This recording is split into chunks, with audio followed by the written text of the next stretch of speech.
Hi! Hello! అందరికీ నమస్కారం అండి. Welcome to talks with me. ఎలా ఉన్నారండి అందరూ? నేనైతే చాలా అంటే చాలా బాగున్నాను. మీరందరూ కూడా ఇంకా బాగుండాలని మనస్ఫూర్తిగా కోరుకుంటున్నాను. ఇవాల్టి వీడియోలో మనీ సేవింగ్ టిప్స్ కానీ, మనీ ఛాలెంజింగ్స్ కానీ ఇలాంటివేమీ లేవండి.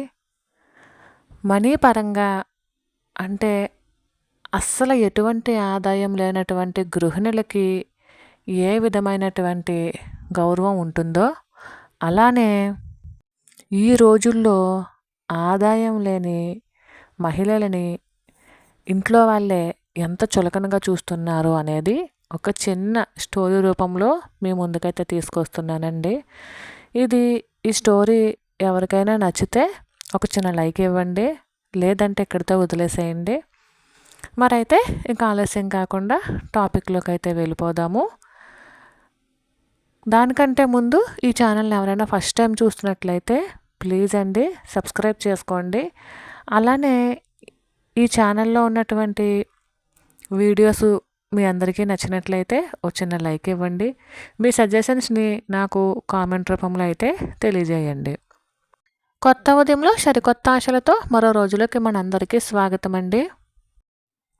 ఎప్పుడూ వీడియోలు ఇలా బుక్కు చేతులే కనిపిస్తూ ఉన్నాయి అనేసి అంటున్నారు కదా. ఇవాళ ఒకరోజు నేను చేసుకునే వర్క్ మీ అందరితో చూపిస్తూ ఈ స్టోరీ అయితే చెప్దామనుకుంటున్నానండి.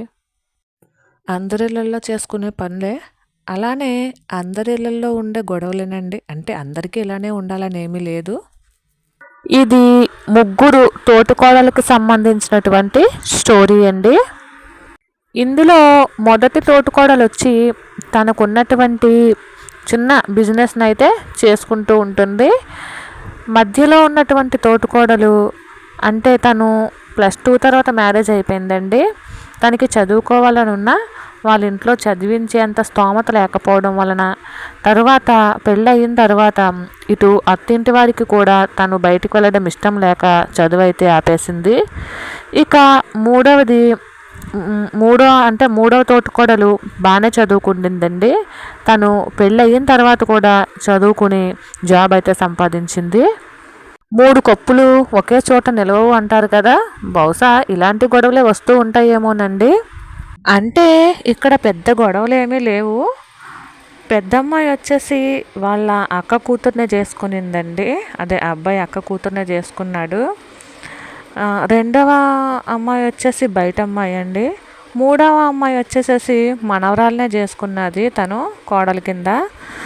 ఈ అమ్మాయి కొంచెం బయటది కావడం వలనో మరి లేదంటే అప్పట్లో అమ్మాయికి కొంచెం కట్నం తక్కువ ఇచ్చారనో, ఇప్పుడైతే ఇచ్చారనుకుంటండి, అప్పట్లో తక్కువ ఇచ్చినట్టున్నారు.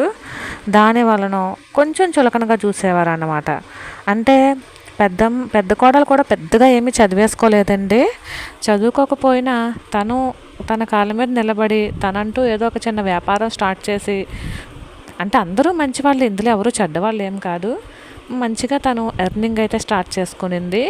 చిన్న కోడల విషయానికి వస్తే తను ఏదైనా చిన్న బిజినెస్ స్టార్ట్ చేద్దామన్నా తన దగ్గర అయితే మనీ అది లేకపోవడం వల్ల తనైతే స్టార్ట్ చేయలేకపోయింది. ఇదిగోండి ఊరు నుంచి రాగానే మా ఇల్లు అయితే ఇంత గందరగోళంగా ఉందండి. ఇప్పుడు దీని అంతటినీ సర్దాలి. సర్దుతోనే మీతో స్టోరీ అయితే చెప్దాం అనుకుంటున్నాను. చిన్న కోడల విషయానికి వస్తే తను మనవరాలే కాబట్టి తను చదువుకునిందండి. చదివించారు. పెళ్ళి అయిన తర్వాత కూడా చదువుకుని జాబ్ అయితే చేసుకుంటుంది. మంచిగానే ఎర్నింగ్ వస్తుందండి. అయితే ఇప్పుడు ఏమైందంటే పెద్దమ్మాయి అంటే పెద్ద కోడలు కొంచెం పర్వాలేదండి, అందరితోనే కలిసిమెలిసి బాగుంటుంది. ఇంకా బయట నుంచి వచ్చిన మిడిల్ అమ్మాయి కూడా పర్వాలేదండి, మంచితనంగా అందరితో కలుస్తూ మెలుస్తూ బాగానే ఉంటుంది. మూడో అమ్మాయి కూడా మంచిదేనండి బిహేవియర్ పరంగాను. ఇదిగోండి ముందైతే పూజ చేసేసుకుని అప్పుడు మిగిలిన పని చేసుకుందామని పూజ అయితే మొదలు పెట్టేసుకున్నానండి. పూజ అయిపోయిన తర్వాత మిగిలిన పని అయితే చేస్తున్నాను. అయితే ఏమైందంటే పోను ఇంకా చిన్న చిన్న మాటలేనండి. వాళ్ళకి ఏదైనా మనీ బిజినెస్ పరంగా ఉంది, లేదా మనీ ఏదో ఒకలా ఎర్న్ చేస్తున్నారు, వాళ్ళు ఎంతో కానీ తీసుకొస్తున్నారు, నువ్వు తేవట్లేదు అన్న కాడికి ఒక్క రూపాయి కూడా ఈ అమ్మాయికి ఇచ్చేవారు కాదండి వీళ్ళ హస్బెండ్ కట. అంటే ఏమనేవారు అంటే, మా ఇంట్లో మగవాళ్ళే మెయింటైన్ చేస్తారు, ఆడవాళ్ళకి ఏమో మెయింటైనింగ్ అనేవారు. అలా అంటూనే వాళ్ళే మెయింటైన్ చేసేవారండి, ఆడవాళ్ళే మెయింటైన్ చేసేవారు. అంటే వాళ్ళ అత్తగారే మెయింటైన్ చేసేది, ఇటు పెద్ద తోటికోడలు మెయింటైన్ చేసేది, ఇటు చిన్న తోటికోడలు మెయింటైన్ చేసేది. ఈ అమ్మాయి విషయానికి వచ్చేసరికి మా ఇంట్లో మగవాళ్ళే మెయింటైన్ చేస్తారని చెప్పేసి అనేవారండి. సరే అనేసి ఊరుకునింది. తర్వాత కాలక్రమేణా తను చాలా బాధ అంటే అంటే మాటల పరంగానే చాలా వరకు ఇబ్బందులు పడుతూ వచ్చింది. అయ్యే గుచ్చుకుంటూ ఉంటాయి కదా. అప్పుడు ఉద్యోగాల పరంగా ముగ్గురు 3 వైపులకైతే వెళ్ళిపోయారండి. ఆ అమ్మాయి జాబ్ చేసుకుంటూను మనీ ఎర్న్ చేసుకుంటుంది, ఈ అమ్మాయి బిజినెస్ పరంగాను మనీ ఎర్న్ చేసుకుంటుంది. ఈ అమ్మాయి వీళ్ళ హస్బెండ్ని అడిగిందనమాట, నాకు బిజినెస్ లేదు, ఏమీ లేదు, నాకు ఇంట్లో ఖాళీగా ఏం తొయ్యట్లేదు అంటే, సరే ఏం చేద్దామంటే, ఎలా అయితే అప్పుడు ఆ అబ్బాయి కొంత కొంత అమౌంట్ ఇవ్వటం మొదలుపెట్టాడంట. ఇప్పుడు పెద్ద తోటకోళ్ళకి సంబంధించినటువంటి బిజినెస్ కరోనా తర్వాత కొంచెం దెబ్బతినిందండి. అలానే మూడవ తోటకోళ్ళకి ఒక 50,000 శాలరీ వచ్చేటటువంటి జాబ్ ఉంది, కానీ ఒక్క రూపాయి కూడా మిగిల్చుకోలేకపోతుందండి. ఇక మధ్యలో అంటే ఈ అమ్మాయికి జాబ్ లేదు కాబట్టి, సంపాదన లేదు కాబట్టి, వచ్చిన దాన్నే తను పొదుపుగా నీట్గా సంసారాన్ని మంచిగా చేసుకుంటూ ఉన్నదాన్నే అడ్జస్ట్ అవుతూ మంచిగా పొదుపు చేసుకుంటూ కొంచెం సైట్ అయితే ఒక స్థలం అయితే తీసుకునింది. అందరూ మంచి వాళ్ళేనండి, కాకపోతే ఏమంటే ఈ మాటలు ఏవైతే ఉన్నాయో ఇవి తనకి బాగా గుచ్చుకుని తినైతే మనీని మనం సంపాదించిన అవసరం లేదు, మనకు వచ్చిన దాంట్లో మనం అడ్జస్ట్ చేస్తూ ఎంతో కొంత మనీని అయితే పోగు చేసుకోవచ్చు అన్న ఉద్దేశంతో ఈ అమ్మాయి మనీ సేవింగ్స్ అయితే స్టార్ట్ చేసిందండి వాళ్ళ హస్బెండ్ అడిగి. ఇప్పుడు తను కూడా ఒక చిన్న బిజినెస్ అయితే స్టార్ట్ చేసిందండి, అందులో కూడా మంచిగానే సక్సెస్ అయ్యింది. ప్రజెంట్ అయితే తనకి పెద్ద అమ్మాయికి అబ్బాయి అమ్మాయి, రెండు మధ్యలో అమ్మాయికి అమ్మాయి, మూడో అమ్మాయికి అమ్మాయి అన్నమాట పిల్లలు. అందరూ బాగానే ఉన్నారు. కాకపోతే ఇలా మిగిలిన ఇద్దరితో పోలిస్తే ఈ అమ్మాయికి ఆదాయము లేదు, సంపాదన లేదు. తిను బాగా వచ్చిన దాన్నే సగం ఖర్చు పెట్టి సగం పొదుపు చేసిందండి. కాబట్టి ఇప్పుడు ముగ్గురిలో పోలిస్తే ఈ అమ్మాయి కొంచెం అంటే ఒక ఇదిలో ఉన్నట్టు అనిపిస్తూ ఉంటుందన్నమాట. ఉదాహరణకి 50,000 వచ్చే అమ్మాయి ఉందంటే ఆమెకి వంటకు ఒక 5,000, అంటే వంట మనిషికి ఒక 5,000, ఇల్లంతా తుడిచి కల్లాపది వేయటానికి ఒక 5, బయట కల్లాపది వేసి తన ఆఫీస్కి వెళ్ళడానికి బయట పని చేసినందుకు ఒక 5,000, పైగా బయట ఫుడ్ ఒక 5,000, సిటీల్లో ఉంటారు కాబట్టి కొంచెం ఖర్చులు ఎక్కువ ఉంటాయి కాబట్టి ఒక 5,000, రెంట్ ఒక 15,000, ఇట్లా వచ్చిన శాలరీ వచ్చినట్టే అయిపోయి ఇంత కూడా ఎర్న్ చేసుకోలేదండి, ఇంత కూడా దాచుకోలేదు. ఎర్న్ అయితే చేస్తుంది కానీ దాచుకోలేదు అనమాట. ఇక ఈ బిజినెస్ అమ్మాయికి వస్తే తనది బిజినెస్ మైండ్ కాబట్టి ఒక్క రూపాయి దాచినా సరే మళ్ళీ తిరిగి దాన్ని బిజినెస్లోనే పెట్టేయడం వల్ల తను కూడా బిజినెస్ అయితే నష్టపోయిందండి. ఈ అమ్మాయికి వచ్చిన దాంట్లోనే వాళ్ళ హస్బెండ్ ఇచ్చిన దాంట్లోనే అడ్జస్ట్ చేసుకుంటూ సర్దుకొని ఒక సైట్ అయితే తీసుకోగలిగిందండి. ఇప్పుడు వీళ్ళ ముగ్గురులో ఆర్థిక నిపుణురాలు ఎవరు అని అడిగితే నేను హౌస్ వైఫ్ అనే చెప్తానండి. తను బయటికి ఎక్కడికి వెళ్ళనివ్వలేదు, వాళ్ళు వెళ్ళలేదు. అలానే ఇంట్లోనే తనకు వచ్చిన దాన్ని తను హ్యాపీగా సర్దుకుంటూ ఒక సైట్ అయితే కొనుక్కున్నారనమాట. హౌస్ వైఫ్స్ కూడా తక్కువేమీ కాదండి, కాకపోతే మనీ అందరూ ఇవ్వరండి. అందరూ కూడా స్టార్టింగే మెయింటైన్ చేద్దామంటే ఇవ్వరు, మనమే మెల్లగా అడిగి తీసుకోవాలి. ఒక నెల 2 నెలల్లో చూడమని మనం మనీని మిగిల్చుకోగలిగామనుకోండి, తర్వాత వాళ్ళే ఇస్తారు.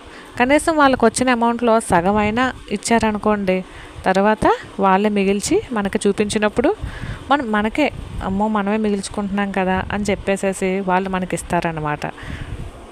అంటే అందరి లైఫ్లోనూ ఇలాగే జరగాలని లేదు, దీన్ని ఒక మోటివేషన్గా తీసుకుంటారనే ఉద్దేశంతో మీ అందరితో షేర్ చేస్తున్నానండి. కనీసం హెయిర్ బ్యాండ్ కొనుక్కోవాలన్నా, రబ్బర్ బ్యాండ్లు కొనుక్కోవాలన్నా, గాజులు కొనుక్కోవాలన్నా ప్రతిదానికి అమ్మాయి వాళ్ళ హస్బెండ్ మీద ఆధారపడేదండి ఒకప్పుడు. మిగిలిన వాళ్ళిద్దరూ కూడా చక్కగా అన్నీ కొనుక్కునేవారంటండి. ఎప్పుడైతే ఈ అమ్మాయి బయటకు వచ్చి మనీ కొంచెం కావాలి అని అడిగిందో అప్పటి నుంచి ఈ అమ్మాయికి ఇవ్వడం, అంటే ఈ అమ్మాయి బాగానే మెయింటైన్ చేస్తుంది, నాకన్నా కూడా బాగా మెయింటైన్ చేస్తుందని ఆ అబ్బాయి అయితే ఈ అమ్మాయికి మనీ అయితే ఇచ్చి ఇద్దరూ మంచి అండర్స్టాండింగ్తో ఒక సైట్ అయితే తీసుకున్నారండి. అంటే మిగిలిన ఇద్దరు మంచివాళ్ళు కాదు అనేదేం కాదు. కాకపోతే ఏమంటే మేము సంపాదిస్తున్నాము అన్న తలపొగరు కొంచెం ఎక్కుతుంది కదా ఎవరికైనాను. దానివల్ల ఈ అమ్మాయిని ఇబ్బంది పెట్టారా తప్ప వాళ్ళు కావాలని ఏమి ఇబ్బంది పెట్టరండి. అంతేకాకుండా గోల్డ్ అండి, ఏవైనా ఫంక్షన్లు పెళ్ళిళ్ళు వస్తే ఇంకా పెద్ద తోటికోడలు కనీసం ఈ చైన్ వేసుకో, ఇత్తడిదైనా సరే ఇది వేసుకో అని చెప్పిచ్చేదంట. చిన్న తోటికోడలకి ఎంత ఉన్నా సరే ఎప్పుడు కనీసం అక్క ఇది వేసుకో అని చెప్పి ఎప్పుడూ ఇవ్వలేదంటండి. అంటే తను చెప్తుంటే ఇవన్నీ నాకే ఆశ్చర్యం అనిపించేవి. తనకు తగిలినటువంటి గాయాల్ని అంటే మనసుకు తీసుకోకుండా అట్లే ఉంచుకుని తను ఇప్పుడు అందరికీ కూడా సమాధానం చెప్పగలిగిందండి. హౌస్ వైఫ్స్కి ఏమీ తీసుకోలేదండి. అసలు వాళ్ళకు ఉన్నటువంటి పేషెన్స్, వాళ్ళకు ఉన్నటువంటి పని మీద పట్టు ఇంకెవరికీ ఉండదండి.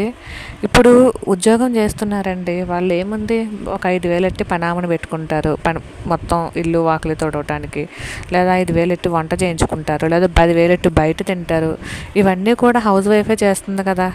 ఇవన్నీ కూడా మనకి మనీ పరంగానే మిగులుతాయి, ఇంట్లో వండుకుంటే హెల్తీగానే ఉంటుంది అన్న ఉద్దేశంతో మనం ఎప్పుడూ స్ట్రాంగ్గా ఉండాలండి. మనం స్ట్రాంగ్గా ఉంటేనే మనం ఏదైనా సాధించగలము అనేది నా అభిప్రాయం అండి.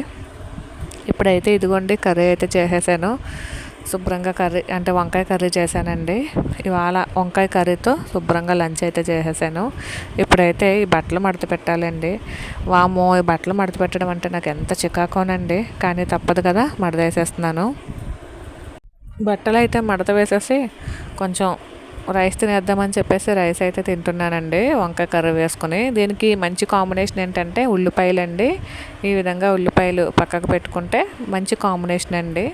అందరికీ తెలిసిందే, కాకపోతే మీతో షేర్ చేద్దాము, ఒకరోజు నా లైఫ్ ఎలా ఉంటుంది అనేది మీతో షేర్ చేస్తున్నాను అంతేనండి. మరి ఈ స్టోరీ ఎలా ఉంది అనేది నాకు కింద కామెంట్ సెక్షన్లో తెలియజేయండి. మనం ఎవరిని కూడా ఎప్పుడూ తీసి పడేసినట్టు మాట్లాడకూడదండి. పైగా ఎవరి అవసరం ఎప్పుడు ఏ విధంగా ఉంటుందో కూడా మనం చెప్పలేం కదా. అయినా అందరికీ ఇలాగే అవ్వాలని ఏమీ రూల్ ఏమీ లేదండి. అందరూ మంచి వాళ్ళు ఉన్నవాళ్ళు ఉన్నారు, ఇలా దెప్పి పొడిచే వాళ్ళు కూడా ఉన్నారు. ఇంకోండి ఇల్లు మొత్తం క్లీన్ చేసాక మా ఇల్లు కొంచెం ఒక రూపులోకి అయితే వచ్చింది. ఇంట్లో మనం లేకపోయేసరికి ఇల్లు అంతా గందరగోళం కింద ఉంటుందండి. మొత్తం మీద ఇంక బట్టలు ఉన్నాయి మడత పెట్టాల్సినవి, ఇవి కూడా మడత పెట్టేస్తే ఇల్లు అయితే మొత్తం క్లీన్ అయిపోయినట్టేనండి. ఊరు వెళ్ళొచ్చిన తర్వాత ఇల్లు క్లీన్ చేసుకోకపోతే చాలా చిరాకు కింద ఉంటుంది. మనం ఏం తక్కువ పని చేస్తాం ఏంటండి హౌస్ వైఫ్స్ అన్న, ప్రతి చోట ఎక్కడ దుమ్ము లేకుండా చేస్తాము, బాత్రూమ్లు క్లీన్ చేస్తాము, బట్టలు ఉతుకుతాము, గిన్నెలు తోముతాము, గుమ్మాలు తుడుస్తాము, బయట చిమ్మి కల్లాపు వేస్తాము, ముగ్గు వేస్తాము, పూజ చేసుకుంటాము, వంట చేస్తాము, తెచ్చిన కూరగాయలన్నీ ఫ్రిడ్జ్లో పెడతాము, ఈ మొత్తం ఇంటి పని మొత్తం చేస్తామండి. మనమేం తక్కువేమీ కాదు కదా. నిజానికి మనం ఈ విధంగా కష్టపడి పని చేయడం వల్ల మనకి బాగుంటుంది, అలాగే మన ఫ్యామిలీని హెల్తీగా చూసుకున్నందుకు మన చేతులతో మనం మన ఫ్యామిలీని చూసుకున్నప్పుడు వచ్చే సంతోషమే వేరండి. అయినా ఇంటిని ఒంటిని హెల్త్ని శుభ్రంగా శుచిగా ఉంచుకోవడం వలన మనకి ఆదాయం లేకపోవచ్చు, కానీ మనశ్శాంతి అయితే చాలా ఉంటుంది. అందరికీ ఉంటుందండి ఉద్యోగాలు చేయాలని, సంపాదించాలని. ఎవరికి ఉండదండి సంపాదించాలని, ఉద్యోగాలు చేయాలని? కానీ అందరికీ కూడా కుదరదు కదా. మా ఇంట్లో కృష్ణుడి బొమ్మలు ఎక్కువ ఉన్నాయని ఏం చూడొద్దండి, ఏమనుకోవద్దు. అంటే మా అమ్మాయికి కృష్ణుడు అంటే బాగా ఇష్టము. దానికి ఎక్కడ కృష్ణుడి ఫోటోలు కనిపించినా, బొమ్మలు కనిపించినా కొనుక్కుంటూ ఉంటుంది. ఇంకా చాలా ఉన్నాయండి, పైన పెట్టేసాము. మరి అయితే ఇదేనండి వాళ్ళ వీడియో. ఈ వీడియో కనుక మీకు నచ్చినట్లయితే దయచేసి ఛానల్ని సబ్స్క్రైబ్ చేసుకోండి. అలానే ఒక చిన్న లైక్ ఇవ్వండి. మీ విలువైనటువంటి సజెషన్స్ని నాకు కామెంట్ రూపంలో తెలియజేయండి.